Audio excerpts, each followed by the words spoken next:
Muy buenas tardes. Un saludo muy especial a los miembros de la mesa principal, señor presidente del Colegio de Abogados y Abogadas, señor presidente del SINAES, la investigadora de la Universidad de Costa Rica. Un saludo, por supuesto, a las distinguidas y distinguidos miembros de este colegio. Quisiera comenzar disculpándome con ustedes y en particular con don Álvaro por haberme visto obligada a irrumpir en el acto una vez que se había iniciado y don Álvaro estaba en el uso de la palabra. Estaba con los miembros de una fracción de un partido político en la Asamblea Legislativa, justamente presentando la reforma a la ley del CONESUB que quiero tratar esta tarde con ustedes. Y pues en esas ocasiones, no solamente la ley del CONESUB, sino aparecen otros temillas por ahí para la ministra de Educación que nunca faltan, ¿verdad? Muchos temas, muchos retos tenemos en Costa Rica en materia de educación. Bueno, quisiera agradecer muchísimo este espacio para poder compartir con ustedes esta iniciativa gubernamental y del Ministerio de Educación Pública alrededor de la ley que regula el funcionamiento del CONESUB y entonces, en buena parte, el funcionamiento de las instituciones de educación superior privada.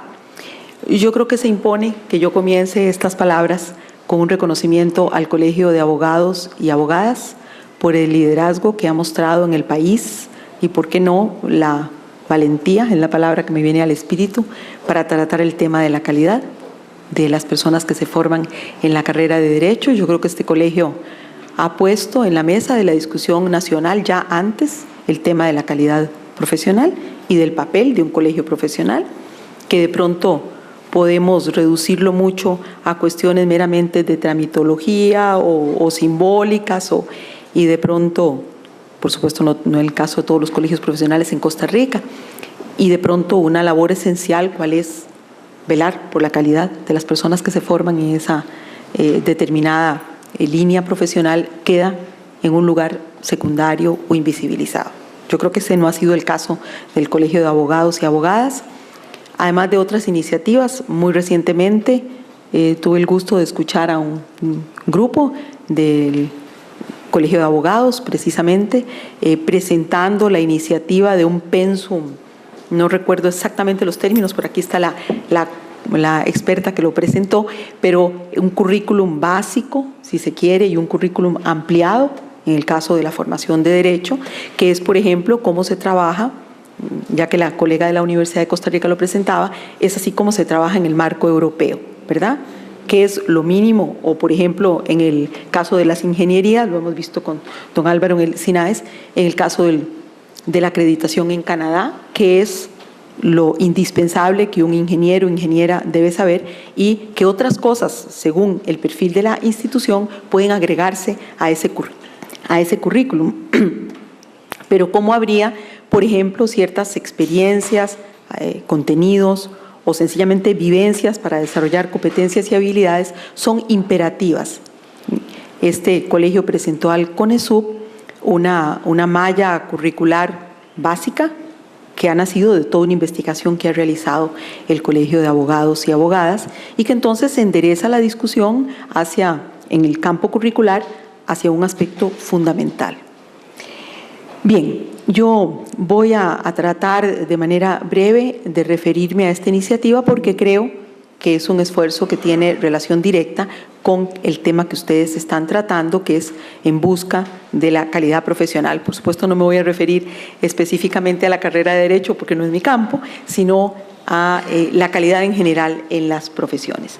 Bueno, la ley de creación del CONESUB, como ustedes saben, data de la década de los años 80 y nosotros hemos confirmado, esto nos antecede, hay constataciones previas, que en la actualidad el funcionamiento del CONESUB requiere no solamente algunas modificaciones de procesos, modificaciones administrativas y de gestión, sino que también requieren acompañarse de una reforma legal, porque hay vacíos legales muy importantes que imposibilitan al CONESUB desarrollar su labor con la calidad y la efectividad requerida.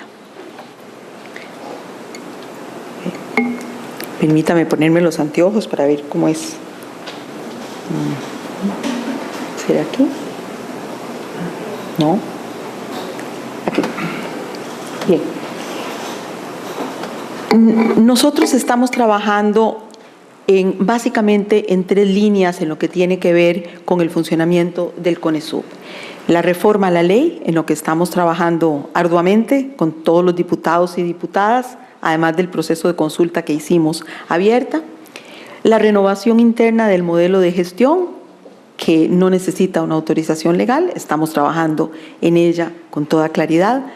Establecimiento de protocolos, cambio de los procesos, cambio de los tiempos, mayor transparencia, una página que le permita a los usuarios realmente saber cuál es la situación de cada universidad y cómo compararlas, y convirtiéndose esto en la tercera línea de trabajo que tenemos en este momento.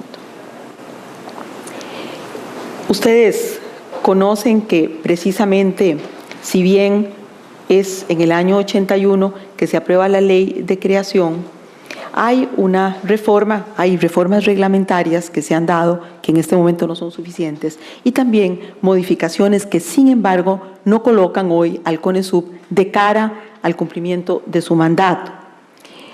Hay 1.741 carreras autorizadas hoy, de las cuales, según la fuente de CONARE, que es la más completa que tenemos, 1.200 están activas. Hay 53 universidades autorizadas, 84 sedes regionales de estas universidades, y sin embargo, para que ustedes vean, comenzando por ahí, la ley no le da la potestad al CONESUB de actuar sobre las sedes regionales ni de autorizarlas, únicamente sobre las sedes centrales de las instituciones. Nosotros con la modificación de esta ley estamos cumpliendo con un compromiso fundamental que asumió el señor presidente de la República en su plan de gobierno. Ustedes saben que en este momento es mayor el número de graduados anuales que obtienen su título en la educación superior privada que en la educación pública, que en la educación estatal, en la educación superior universitaria estatal. Algunas de las modificaciones que estamos promoviendo con esta reforma a la ley. En cuanto a la integración de los miembros del Consejo, la reforma no es tan profunda porque, y quizá aquí debo detenerme un momento en esta reflexión, nosotros teníamos la posibilidad, después de más de 30 años de trabajo en el tema de educación superior y de nuestro paso por el SINAES y de estudios previos que encontramos en el CONESUB y de gente muy destacada en el país en estos temas y de la labor de colegios profesionales, como ya lo he reconocido en el caso en el que hoy sirve de anfitrión, hubiéramos podido pensar en una reforma completa, en un número de articulado mucho mayor del que existe actualmente. Pero pensamos en la viabilidad política de la reforma, en un tema sensible, pero enormemente urgente. Y tomamos entonces la decisión de orientarnos hacia esos 10, 12, 13 cambios que fueran imperativos y que hicieran realmente un cambio. Y esa fue la decisión, el camino por el que optamos, y en ese camino estamos. Por eso, en lo que es la conformación de los miembros del CONESUB, la principal modificación que hacemos es que ningún miembro puede ejercer cargos de responsabilidad en ninguna universidad. Puede ser docente, puede ser investigador, pero en la actualidad no existe esa prohibición. En la actualidad, permítame recordarlo, los miembros del CONESUB son un representante de la Federación de Colegios Profesionales, un representante de Mideplan, un representante del CONARE, un representante de las universidades privadas y el ministro o ministra de Educación. Al no existir esta prohibición, los representantes de las instituciones de educación superior privadas, por ejemplo, en este momento son rectores de universidades. Nosotros consideramos que es conveniente que ninguno de los miembros del CONESUB tenga una relación de autoridad o de pertenencia al grupo propietario, por ejemplo, de una universidad privada, que no sea decano, que no tenga ningún puesto de autoridad. Ese es el principal cambio que hacemos a nivel de la conformación del Consejo.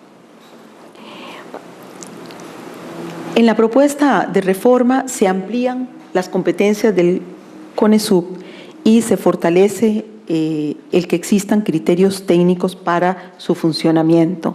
Se le faculta al CONESUB para autorizar no solo las universidades, sino sus sedes, cuestión que no está actualmente en la ley, como antes explicaba. Se consideran criterios técnicos calificados. Actualmente se habla de que se toman en cuenta estudios de OPEs. Nosotros hablamos de un dictamen de OPEs, pero le establecemos plazo. En este momento, muchas veces o en algunas ocasiones, el criterio de OPEs llega en forma muy tardía. Le estamos estableciendo plazo en el proyecto de reforma, pero además ustedes saben que hace pocos años se creó el Observatorio de las Profesiones en el CONARE y hoy tenemos un grupo de investigación que tiene información reciente.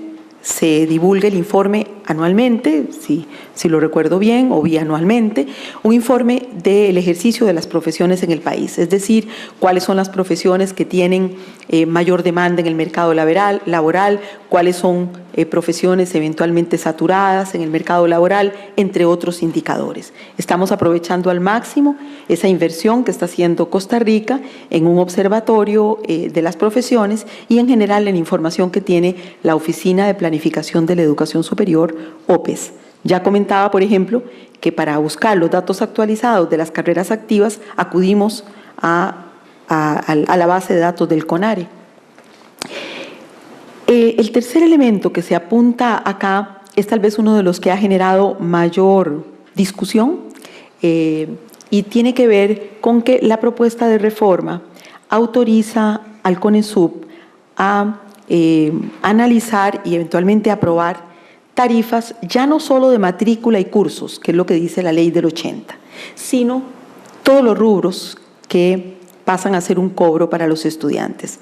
Nos parece que el legislador, la legisladora de los años 80 quizá no consideró que hubiese que pensar en más que una tarifa para cursos y matrícula. Hoy sabemos que hay cobros por derecho de graduación, por certificaciones, por trabajo comunal universitario, por laboratorio. Todos esos cobros no pasan por el CONESUB. Y no hay una discusión sobre esos cobros. No se establecen plazos para que entren en vigencia, para que sean comunicados a los estudiantes. En la propuesta se establece en un transitorio que se da al Ministerio de Educación Pública un año para que defina una estructura, una manera de determinar estas tarifas. Y quizá ante el temor de algunos actores de la educación superior privada en el sentido de que el interés del gobierno fuese eventualmente establecer tarifas únicas o limitar el cobro, en realidad no. Lo que estaríamos buscando es, uno, que existan criterios transparentes y explícitos, que incluye el establecimiento de un determinado canon, de un costo para un estudiante. ¿Qué factores se incorporan? Por ejemplo, a mí me parece razonable que una universidad que hace una inversión muy grande en un hospital simulado o en laboratorios de última generación incorpore eso en su estructura de costos de la carrera. Pero una universidad que no lo tiene, pues obviamente no tendría que incorporarlo y eso podría establecer diferencias en el cobro, pero que reflejaran una diferencia en el servicio que se está brindando. También hay, y hemos escuchado en esto mucho a los estudiantes universitarios del sector privado, tienen preocupación, por ejemplo, sobre el momento en que entran en vigencia nuevos cobros y en la información que ellos tienen acerca de estos. Buscaríamos a través del trabajo que les he mencionado de una página que no solamente se regule con el transitorio la manera en que se establecerían esos costos, sino también el momento en que las universidades lo ponen en vigencia previa autorización por parte del CONESUB. Pero de hecho, nuestra intención entonces es hacer más transparente el proceso, regularlo sin duda, pero garantizando que las universidades cuenten con las condiciones financieras para desarrollar con calidad y de manera adecuada sus carreras y sin desestimular la inversión que hagan estas universidades en nueva infraestructura, en recursos bibliográficos, entre otros rubros.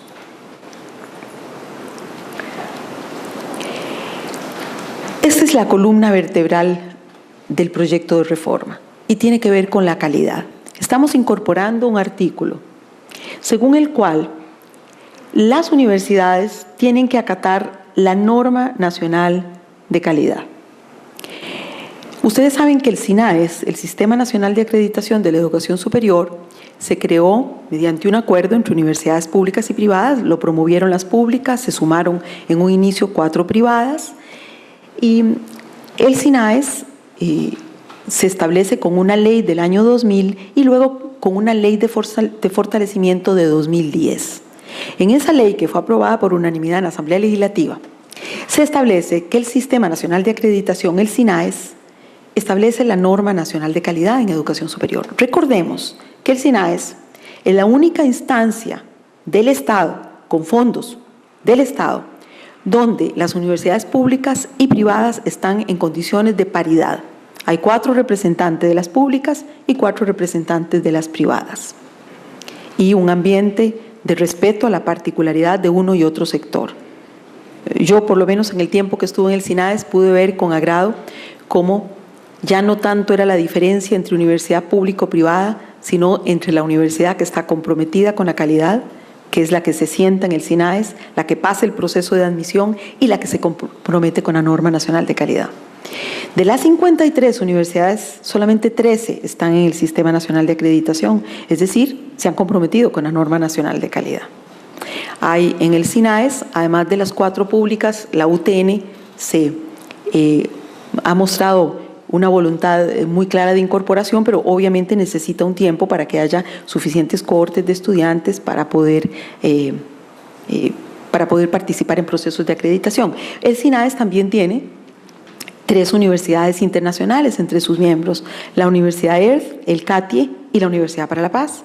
La Universidad para la Paz ya ha acreditado programas de posgrado, la Universidad EARTH de la misma forma.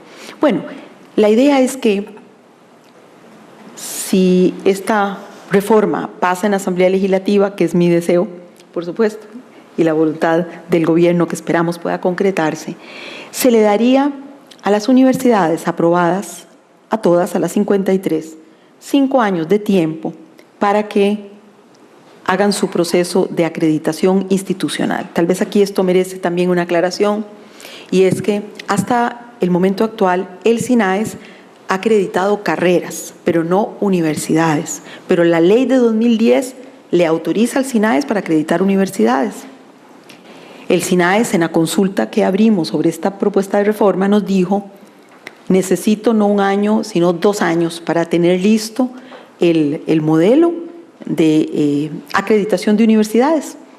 Y acogimos esa solicitud que me hizo llegar don Álvaro y enviamos el proyecto con un plazo de 2 años para el SINAES. Esto significa entonces que todas las universidades tendrían ese plazo para ajustarse a la norma nacional de calidad. A nosotros esto nos parece de la mayor importancia y de la mayor necesidad. La norma nacional de calidad no pide lujos, pide lo que una carrera comprometida con la calidad tiene que dar: infraestructura apropiada, sistemas de información, sistema de matrícula apropiado, transparente, sistemas de evaluación interna, una normativa muy clara, en fin, el conjunto de actividades extracurriculares, un régimen académico, lo que tiene una universidad que se puede llamar universidad. Y entonces, esto nos parece que nos haría recuperar terreno en un tema que, en mi criterio, al país se le fue de las manos, porque hay otros países que aprueban las universidades, pero por un tiempo, y luego revisan su funcionamiento antes de volver a autorizar el funcionamiento.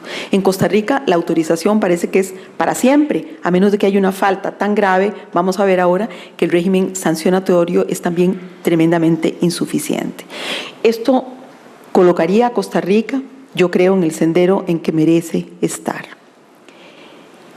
Además, en el proyecto de ley se establece que algunas carreras, por la naturaleza del impacto social que tienen, porque toda carrera tiene, por supuesto, impacto social, pero algunas tienen un tipo de impacto social que requieren ellas específicamente estar acreditadas como carreras. Algunos países han procedido de esta manera. Estamos en el proyecto de ley diciendo que las carreras de educación, de salud.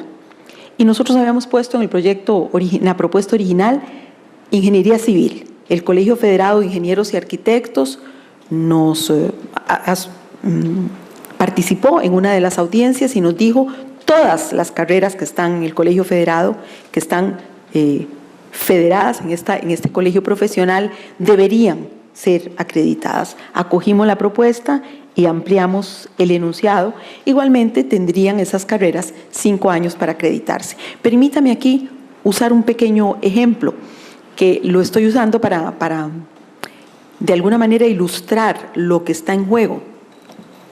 Una directora de una pequeña escuela de Guanacaste me decía que estaban muy contentos porque este año, 2015, tenían profesor de música y profesor de inglés. Me presentó a la profesora de inglés y me dijo, habla excelente inglés, una excelente profesora.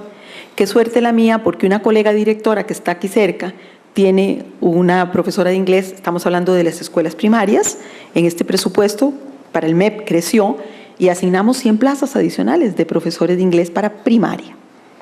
Me dice, lamentablemente, mi colega de la escuela tal, que queda aquí cerca, tiene 2 años de tener una profesora de inglés, pero no habla inglés y entonces los chiquitos no hablan inglés.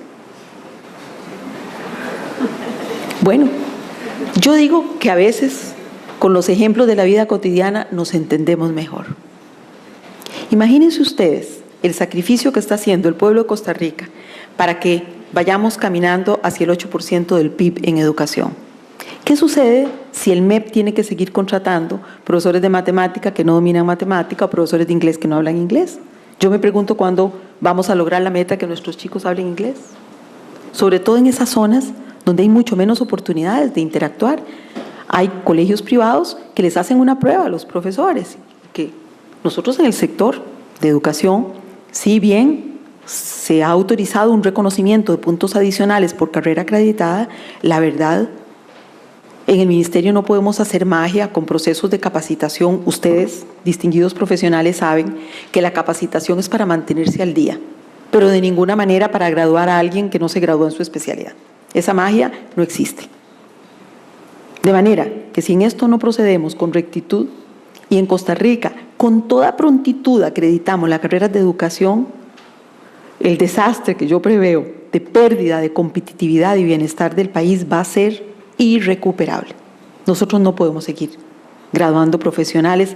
La universidad, que acaba de recibir una sanción muy fuerte, ustedes saben, en Ciudad Quesada, estaba impartiendo sin autorización, en una sede sin autorización, carreras sin autorización, con profesores no autorizados, por ejemplo, la carrera de ingeniería civil sin laboratorios. Yo nada más les digo, vayan a una universidad que tiene acreditadas las carreras de ingeniería y vayan a ver los laboratorios y lo que cuestan los laboratorios. Podemos formar ingenieros e ingenieras civiles sin laboratorios. ¿Cómo es que estamos tolerando esto en Costa Rica? ¿En qué momento? Por eso es que con mucha vehemencia estamos presentando este proyecto a consideración del Poder Legislativo. Voy a ir un poco más rápido sobre los siguientes elementos. Hay otros muy importantes. Actualmente solo se han establecido algunas regulaciones por reglamento, pero no por ley. Por ejemplo, la comprobación de la capacidad locativa, según el área de infraestructura del MEP, los permisos del Ministerio de Salud, los permisos de salud ocupacional. Muchas instituciones nos objetan que eso no está en la ley. Efectivamente está en el reglamento. Queremos darle rango legal para fortalecer las capacidades de inspección del CONESUB. También hemos dicho que si le estamos pidiendo aquí más esfuerzo a las universidades, también el Estado, el CONESUB, tiene que esforzarse. Mucha queja oímos de las universidades sobre los plazos que toma el CONESUB para resolver. Estamos poniendo en la ley algunos plazos, emblemas, si se quiere, por la naturaleza del trámite, para asegurar un trámite mucho más ágil de las solicitudes de las universidades privadas en el CONESUB. También se explicitan, en el caso de este proyecto de ley, los recursos que pueden interponerse con el plazo respectivo, para que esto sea mucho más claro para las instituciones. El punto que aparece aquí como número 7, que es el artículo 11, es también un punto relevante. Hay carreras actualmente que datan de la década del 80 y no hay un instrumento que nos permita obligar a que esa actualización se dé, más que el llamado a que se haga. Queremos establecer que al menos cada 5 años las carreras universitarias tienen que actualizarse. Por supuesto, toda carrera acreditada necesariamente tiene un plan de mejora y por lo tanto tiene un proceso de actualización, una carrera acreditada. Las carreras acreditadas le dan seguimiento a su actualización en el SINAES y no en el CONESUB. Eso fue una reforma muy importante del año 2013, si recuerdo bien, ¿verdad, don Álvaro? Que fue muy bien visto por las universidades porque les da mayor agilidad a la actualización de sus planes de estudio. Bueno, podría parecer increíble, pero explicitamos que ser bachiller de enseñanza media es un requisito para entrar a la universidad, porque es una de las faltas más comunes en la inspección. Estudiantes, y entonces se nos dice que son estudiantes libres, pero bueno, hay estudiantes que están pagando sus derechos o que están cursando materias, no son graduados no tienen el bachillerato de enseñanza media. Como les digo, es una de las irregularidades más documentadas en el CONESUB. Aquí está el director del CONESUB entre nosotros, por cierto, Mario Sanabria. El punto que tiene que ver con internacionalización es un punto importante. Las universidades privadas, porque las hemos escuchado mucho antes de presentar este proyecto, nos argumentaban que hay elementos no razonables en Costa Rica, y los hay. Por ejemplo, si viene un profesor internacional a dar un semestre, un trimestre, un bimestre en una universidad privada, un año, aparentemente, bueno, según las regulaciones, tendría que hacer reconocer su título en Costa Rica, lo cual evidentemente no es razonable. Entonces, la propuesta por medio de un transitorio es que el CONESUB reglamente lo que tiene que ver con internacionalización para promover y orientar la internacionalización, para buscar mecanismos que no obliguen a una universidad que esté invitando a un profesor de la Universidad Complutense a dar un curso, que lo tenga que obligar a hacer procesos de reconocimiento en la ORE, en la Oficina de Planificación de la Educación Superior. Estos y otros mecanismos que incentiven la internacionalización, porque hoy no podemos hablar de calidad universitaria, don Álvaro lo tocaba, sin procesos vigorosos, fuertes de internacionalización del currículum.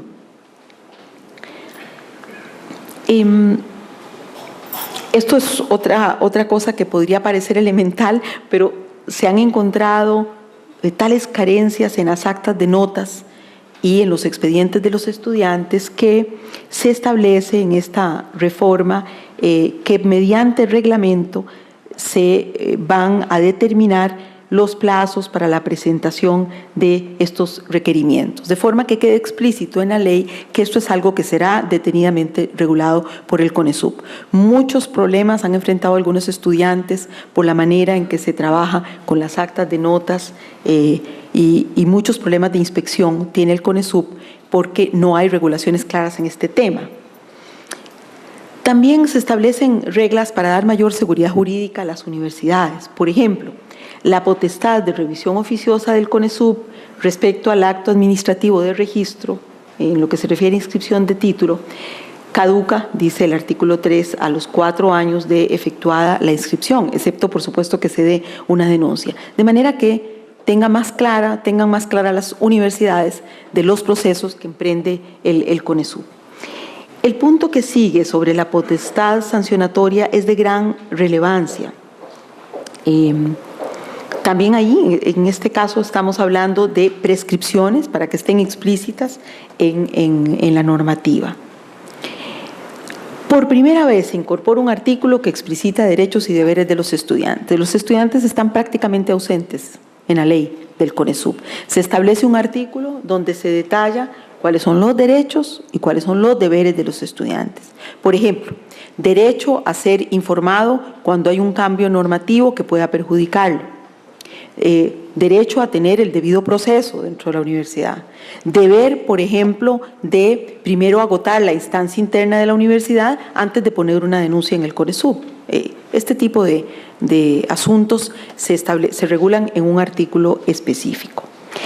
En sanciones se establece una escala razonable de sanciones y no solo dos extremas como en la ley vigente. En la ley vigente nos obligan a movernos entre una amonestación a la universidad y el cierre de la universidad.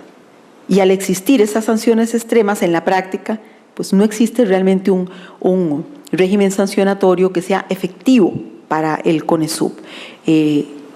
Estamos hablando entonces, por ejemplo, de la posibilidad de, ante una falta recurrente, congelar la matrícula de una carrera o congelar una carrera y no necesariamente toda la universidad si es una falta muy localizada, por ejemplo. Pero esta es una de las cosas más importantes que ha sido señalado por el CONESUB reiteradamente como un vacío legal. Se establece un procedimiento sancionatorio especial, un proceso más simple que lo haga factible. Nos preocupa el tiempo que toman algunos de esos procesos para poder resolver. Para fortalecer la capacidad de inspección del CONESUB, se dispone de un respaldo jurídico para los funcionarios. Los funcionarios del CONESUB, del área de inspección, nos han argumentado que algunos han tenido que financiar de su propio bolsillo su defensa ante diferentes procesos que han tenido que enfrentar, y por eso se incluye este elemento en uno de los artículos de la propuesta del proyecto de ley. Se crea una vía para dotar al CONESUB de recursos adicionales dentro de los recursos del MEP. Eso lo estamos haciendo, puesto que estamos trabajando en una reforma profunda al interior del CONESUB. Y se establece una reglamentación en el proyecto de ley. Mediante un transitorio se le da un plazo también al MEP para que se regule lo que tiene que ver con las modalidades a distancia, virtual y bimodal, que es una de las formas emergentes más dinámicas de modificación, de actualización de la oferta universitaria. Pero consideramos, esto puede ser una gran promesa, una gran forma de democratizar la enseñanza, o también, si no es algo claramente regulado, puede ser otra vía para disminuir, debilitar la calidad de la formación universitaria, y eso nos preocupa. En fin, me devuelvo. Abrimos un proceso de consulta, disculpen, no sé cómo esa A nos quedó por ahí, separada. Escuchamos a los estudiantes, escuchamos a los colegios profesionales y escuchamos a las universidades privadas. Algunas de las propuestas que nos hicieron fueron incorporadas al proyecto antes de llevarlo a la Asamblea Legislativa, y por supuesto estamos abiertos a escuchar diferentes observaciones sobre esta propuesta con el objetivo de enriquecerla. Seguiremos en el proceso de conversación alrededor de esta iniciativa con las señoras y señores diputados, y yo agradezco una vez más que este colegio de manera muy distinguida puso el tema de la calidad de la educación superior en la mesa de discusión en Costa Rica. Me parece que el camino apenas empieza y que las decisiones tienen que ser tomadas. Muchas gracias, muy buenas tardes.